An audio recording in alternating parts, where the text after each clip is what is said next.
background. One of the reasons this country has such a high ownership rate is that we generally have really low interest rates on home loans.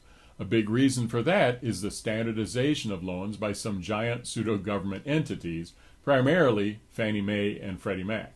About 80% of home loans meet these standard guidelines, and it allows for easy interchange of loans by big institutional investors.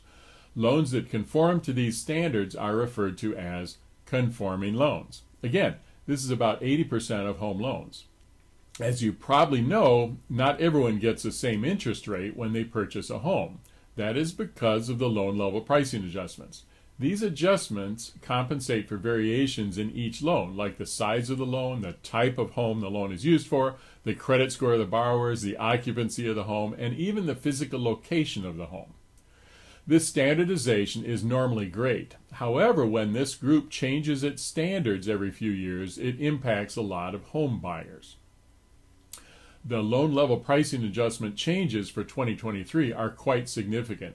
Here are 4 examples of negative impacts. First, pricing will now be impacted by a buyer's total debt to income ratio.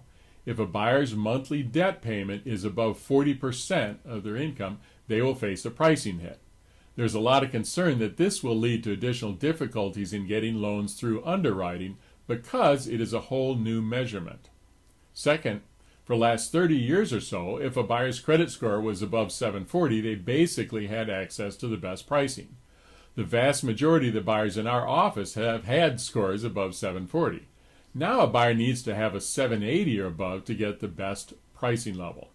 Third, refinancing will reportedly be more expensive than a purchase loan.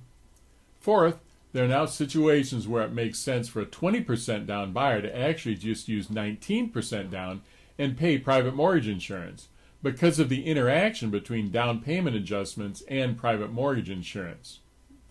So here are 3 positives of the changes. First, pricing for lower credit scores has improved. For example, a 640 to 680 credit score has actually gotten reduced penalties. Secondly, many 3% down loans have gotten better pricing. And then third, there are now situations where the buyers have qualifying incomes equal to or less than 100% of the area average will not be subject to these new adjustments. A really useful chart of impacts is available at the mortgagenewsdaily.com on an article titled Big LLPA Changes.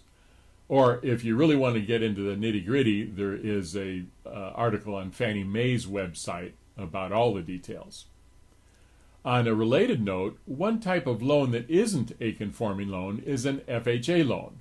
Pricing on FHA loans has actually improved significantly. These loans have historically worked well for first-time buyers without great credit or situations where there's a non-occupant co-borrower.